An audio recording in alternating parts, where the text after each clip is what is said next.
Well, congratulations. You've outdone yourself. This is outstanding, Ben. And just Thank you. You premiere this in Toronto. Couldn't have been a better place. Toronto, by Toronto. the way. One guy told me it was Toronto, like piranha. I say Toronto. I'm a Torontonian, born and bred. But what was it like for you to have it debut there and sit in that audience and watch the movie with the Canadians? You know, it was just such a thrill, like kind of a once in a lifetime career thrill to bring this movie the first time we show it to anybody and show it in Canada, because you know so much of it's about like the way the U.S. and Canada work together and saying thank you Canada, and you know the Canadian side of the participation has naturally has known for decades, and the American side's been known more recently, but it's nonetheless a story about collaboration. And so you had that overall aspect, and then you just had the aspect that the Canadians got all the jokes that only Canadians would get and got all the references. And to see, you know, we had the screening of 1,200 people in Canada who liked the movie. It was the best sense of kind of approval that you could possibly get. Yeah, well, kudos to you. Really great job. For a guy who studied Middle Eastern, studies in college, what was it like for you to take this story and tell it? Well, it actually made me feel a bit more comfortable, because I knew the backstory, I knew the politics, I knew that I wasn't going to step on any landmines in that regard, that I kind of understood the sensitivities. And I also understood the connections between now and then. And I didn't want to be preachy, I didn't want to tell people what to think, I didn't want to do any of that stuff, but I did want to allow the audience to ask questions. I did want to show these events in a very real, purely factual way, but so that they be free, that they could be contextualized, so they could understand it, and so that people could all draw their own conclusions from it. Because it is provocative in the sense that it's incredibly relevant to what's happening now in the most important part of the world. Yeah, and what I love so much about this, Ben, what you did was, here's a story that we all know. You know, we watch TV or whatever for a certain generation, of course, but you made it so intense. I was at the end of my sequence, God, get off the plane. And you just did that so perfectly. And how important was it for you to balance, the real story, keep the facts, but of course it's a Hollywood movie. Well, I mean, for one thing, what I loved about the script was that you have, just as a movie-going experience, like this incredibly tense thriller, this really funny comedy, and this really cool spy story that were all wrapped up in one. My job was to make, as a director, was to make a movie work, to take a very unwieldy and long series of events with a million different players and try to turn that into a 3-act story that you could understand. And I did that by rooting it with Tony's character as he moves through. And I felt that it was also incredibly important to me to keep the essence of the story true, and that I did. There were these 6 people, the embassy got overthrown, they hid out with the Canadians, the Americans had this idea to come get them being a movie crew, and came and got them out, and that is true. The tough part was that there was so much in the movie that I wanted it to be 10 hours. In particular, like for example, the stuff that Ottawa did, getting the passports made, getting this approval from Parliament, I guess it was, and all the details of how the house guests lived. I mean, it was so much stuff. And so, what I did was I decided, okay, I want to make the best movie I can. And then I'm going to interview everybody relevant and put that with the documentary on the DVD. So if you like the movie and you really want to get into it and understand it, go get the DVD and you can watch hours and hours of real people talking about it, from Ken Taylor to Tony Mendez to all the people, all the house guests, and that made me feel really safe. How crucial was it for you to have Tony Mendez by your side? I mean, I met him in Toronto and I was like, wow, what an honor. Yeah, this is based on Tony's book.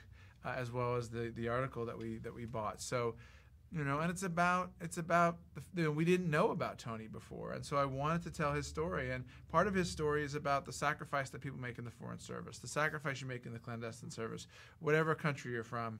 It's hard going overseas, and oftentimes, as we've seen both in Benghazi and in Tehran with the Canadians, it can be quite dangerous.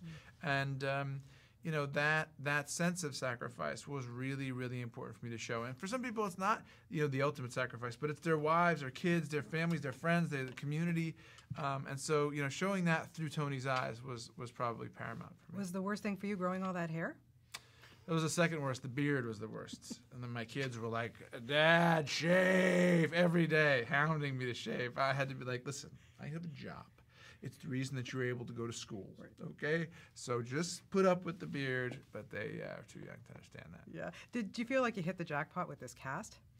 I hit whatever there is bigger than the jackpot. I hit it. You know, it was like I didn't know who I would have cast if I didn't have Alan Arkin. I don't know who I would have cast if I didn't have Victor Garber, who I thought had embodied that spirit of Canada and that bravery of Ken Taylor. I don't know who I would have cast if I didn't have John Goodman, who looks just like the real guy. I mean, exactly like the real guy, and that guy is absolutely real. Oscar winner, makeup artist, Planet of the Apes, worked for the CIA. It's incredible, you know.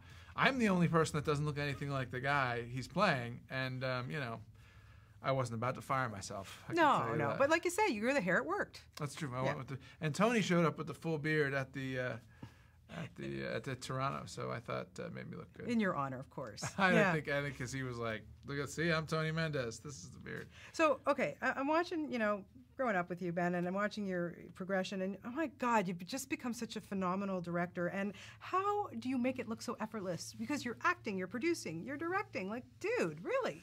Thank you. You're very nice. I think you know, I never saw all those aspects of filmmaking as being necessarily totally separate. Like, okay, you're in your box for acting and you're in your box for directing. But when I was in drama school, we did improvisation and then wrote it down and then kind of directed into scenes and then acted in the scenes. So I always saw it as part of the whole same soup. And when I came out to Hollywood, I wanted to do all of it. We were acting and we were writing, and I wanted to be directing. I directed some small films. It took me a while to get going as a director. I kind of leveraged the acting thing, but it's just the sort of working in the medium I love. You know, I remember working on a movie I didn't even like, you know, and I was frustrated by.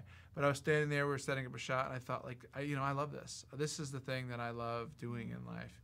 And so I've been very lucky to be able to do it. Oh, you're doing a great job. I have to tell you, I saw To the Wonder in Toronto, and I just want to ask you, what on earth does a Terrence Malick script look like? That is the best question I've had today. It doesn't look like anything because you don't see it. There is no script. You don't even really know what you're doing. You know, Terry kind of is an impressionistic filmmaker. He's not a linear storyteller. He just sort of wants to get like colors of paint, and then later on he goes and paints the whole picture in the editing room.